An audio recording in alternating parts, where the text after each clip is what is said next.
নলবাৰীৰ অসম ভেলী একাডেমীৰ সফলতাত আনন্দৰ জোৱাৰ।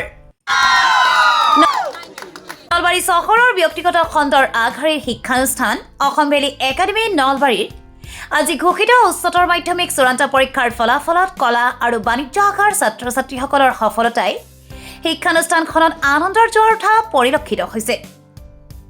আজি ঘোষিত ফলাফলত কলা শাখাত 202 গৰাকী শিক্ষাৰ্থীয়ে প্ৰথম বিভাগ, 63 গৰাকী শিক্ষাৰ্থীয়ে ডিষ্টিংশ্যন আৰু 87 গৰাকী শিক্ষাৰ্থীয়ে ষ্টাৰ মাৰ্ক লাভ কৰিবলৈ সক্ষম হৈছে। একেদৰে বাণিজ্য শাখাৰ 33 গৰাকী শিক্ষাৰ্থীয়ে প্ৰথম বিভাগ, 13 গৰাকী শিক্ষাৰ্থীয়ে ডিষ্টিংশ্যন আৰু 13 গৰাকী শিক্ষাৰ্থীয়ে ষ্টাৰ মাৰ্ক লাভ কৰিবলৈ সক্ষম হৈছে। শিক্ষানুষ্ঠানখনৰ অধ্যক্ষ অনুপম বৰা মজুমদাৰে জনোৱা মতে অনুষ্ঠানখনৰ পৰা এইবেলি কলা আৰু বাণিজ্য শাখাত সৰ্বমুঠ 235 গৰাকীয়ে প্ৰথম বিভাগ, 76 গৰাকীয়ে ডিষ্টিংশ্যন আৰু 100 গৰাকীয়ে ষ্টাৰ মাৰ্ক লাভ কৰিবলৈ সক্ষম হৈছে। শিক্ষানুষ্ঠানখনৰ এনে সুখবৰে জিলাবাসীক আনন্দিত কৰি তুলিছে। লগতে শিক্ষানুষ্ঠানখনৰ শিক্ষক, শিক্ষয়িত্ৰী, কৰ্মচাৰী, অভিভাৱক, অভিভাৱিকা, ছাত্ৰ ছাত্ৰী তথা শুভাকাংক্ষী ৰাইজ উৎফুল্লিত হৈ পৰিছে।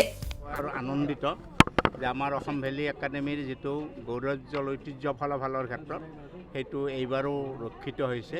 এইবাৰো আমাৰ 202জনে কলা শাখাত প্ৰথম বিভাগ পাইছে, বাণিজ্য শাখাত 33 জনে প্ৰথম বিভাগ পাইছে আৰু আমাৰ প্ৰায় 87 কলা শাখাত ডিষ্টিংশ্যন পাইছে আৰু 63 আমাৰ ষ্টাৰ পাইছে। তাৰোপৰি আমাৰ কমাৰ্চৰ ক্ষেত্ৰতো 13জনে আমাৰ ষ্টাৰ পাইছে আৰু 13জন ছাত্ৰ ছাত্ৰীয়ে ডিষ্টিংশ্যন পাইছে। আৰু পাৰ্চেণ্টেজৰ ক্ষেত্ৰতো আমাৰ কলা শাখাত আমাৰ প্ৰায় 400 ছাত্ৰ ছাত্ৰী অৱতীৰ্ণ হৈছিল।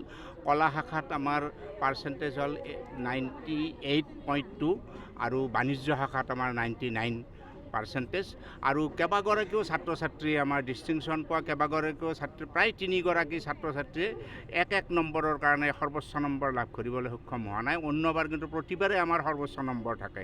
সামগ্ৰিকভাৱে এইবাৰ আমাৰ ডিষ্টিংশ্যনৰ হেৰিটো ভাল আৰু ৰিজাল্ট সামগ্ৰিকভাৱে খুবেই ভাল। আমি পৰম আনন্দিত হৈছোঁ আৰু তাৰ কাৰণে অভিভাৱক ৰাইজক আমি অভিনন্দন জনাইছোঁ আৰু বিশেষভাৱে আপোনালোকক কৃতজ্ঞতা জনাইছোঁ। আপোনালোক প্ৰত্যেকবাৰে আহে, আমি আশা কৰিম অহাবাৰো যাতে সেই ঐতিহ্যৰ গতিধাৰা আমি ৰক্ষা কৰিব পাৰোঁ।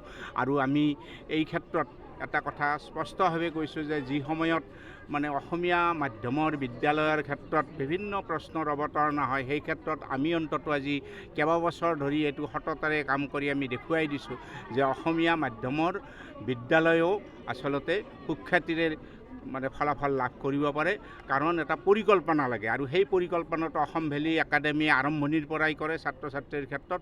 আৰু বিশেষকৈ আমি ধৰক আমাৰ যিটো প্ৰি টেষ্ট পৰীক্ষা হয়, সেই প্ৰি টেষ্টতে আমি কৈ দিব পাৰোঁ যে আমাৰ পাৰ্চেণ্টেজটো কেনেকুৱা হ'ব বা কিমান ভাল হ'ব, কাৰণ আমি খুব সততাৰে পৰীক্ষাবোৰ কৰোঁ আৰু সকলো দিশতে কেৱল প্ৰমাণ পত্ৰৰ ওপৰতে আমি গুৰুত্ব নিদিওঁ।